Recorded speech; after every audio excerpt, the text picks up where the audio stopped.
আপনারা অনেক উপদেষ্টা হলেন, হ্যাঁ আমাদের তাতে কোনো আপত্তি নেই, ছাত্রনেতা আন্দোলনে ছিলেন, কিন্তু আপনারা সীমানার বাইরে কথা বলছেন কেন? আপনাদের তো, আমরা যদি বলি আপনাদের কি অভিজ্ঞতা আছে, একটা মন্ত্রী হলে পরে তো একটা অভিজ্ঞতার উপর আসতে হয়।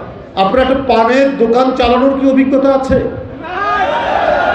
সে অভিজ্ঞতাও না, তারপরেও আপনারা উপদেষ্টা হয়েছে, হয়ে আবার এরপর আপনার দল তৈরি করেছেন ক্ষমতায় দেখে।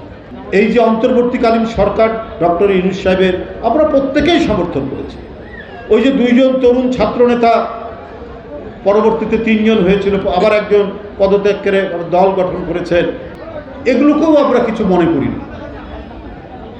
তা আমরা তো মনে করছি যে কিছু উপদেষ্টার আচরণ, এই যে তরুণ উপদেষ্টারা, এটা তো একটা তাদের সাথে তো এনসিপির সম্পর্ক, তাহলে অন্তর্বর্তীকালীন সরকারের নিরপেক্ষতা নিয়ে তো মানুষের মনে প্রশ্ন জাগবে।